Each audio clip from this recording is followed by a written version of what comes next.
Bonsoir et bienvenue pour la lecture du chapitre 11. Seigneur, je t'ai béni pour cette parole. Je prie que nous puissions comprendre ta parole. Illumine nos cœurs, illumine nos cerveaux, notre esprit. Que nous comprenions, Seigneur, ta parole et que nous l'acceptions et que nous la mettions en pratique partout et tous les jours de notre vie. Au nom de Jésus-Christ. Amen.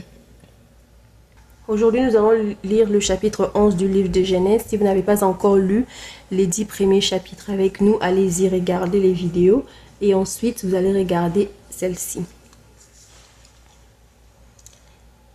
Genèse chapitre 11. Toute la terre avait une seule langue et les mêmes mots. Après avoir quitté l'Est, ils trouvèrent une plaine dans le pays des Chinéars et s'y installèrent. Ils se dirent l'un à l'autre, allons, faisons des briques et cuisons-les au feu. La brique leur servit de pierre et le bitume des ciments.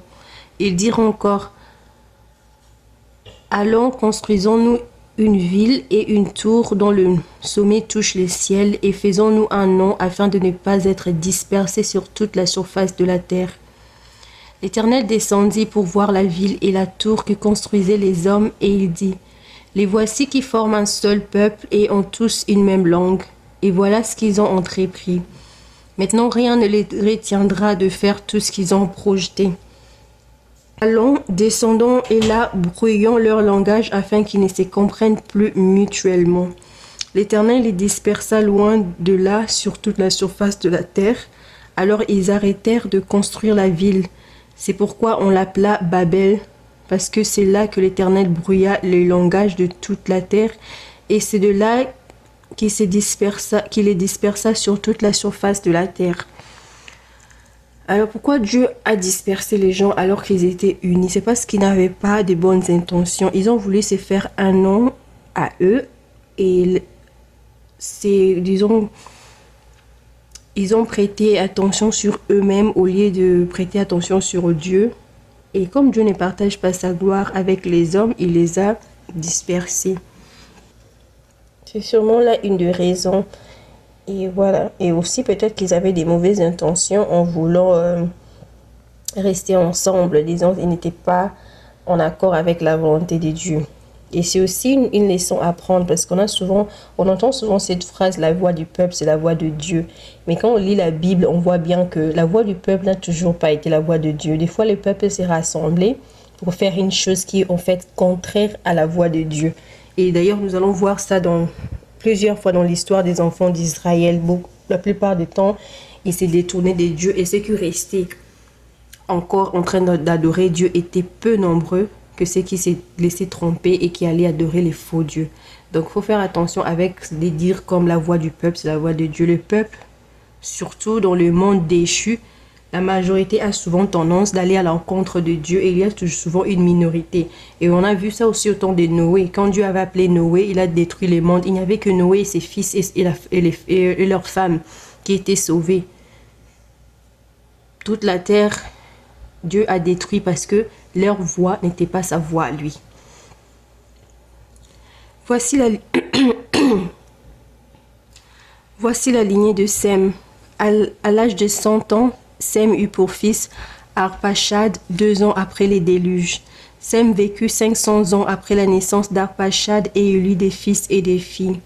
À l'âge de 35 ans, Arpachad eut pour fils Shélak. Arpachad vécut 403 ans après la naissance de Shélak et il eut des fils et des filles. À l'âge de 30 ans, Shélak eut pour fils Héber. Shélak vécut 403 ans après la naissance d'Héber et il eut des fils et des filles. À l'âge de 34 ans, Héber eut pour fils Péleg. Héber vécut 430 ans après la naissance de Péleg et il eut des fils et des filles. À l'âge de 30 ans, Péleg eut pour fils Réu. Péleg vécut 209 ans après la naissance de Réu et il eut des fils et des filles. À l'âge de 32 ans, Réu eut pour fils Sérug. Réu vécut 207 ans après la naissance de Sérug et il eut des fils et des filles. À l'âge de 30 ans, Sérug eut pour fils Nacor. Sérug vécut 200 ans après la naissance de Nacor et il eut des fils et des filles. Alors on voit bien que le nombre des années de la vie de l'homme commence à diminuer comme Dieu l'avait prévu après les déluges. Il a dit qu'il laissera à l'homme 120 ans. Et voilà, ça commence à diminuer progressivement. À l'âge de 29 ans, Nacor eut pour fils Térak. Nacor vécut 119 ans après la naissance de Térak et il eut des fils et des filles. Et quand on dit 120 ans, ça ne veut pas dire que tout le monde va vivre exactement 120 ans. Je pense qu'il y a toujours eu des gens qui ont dépassé cela, si je ne m'abuse, mais on va voir ça. Sinon, peut-être, sinon je me suis trompée, mais sinon, je crois qu'il y a des gens qui ont dépassé cela. Mais ce qu'il voulait justement dire, c'est dans les 100 et quelques.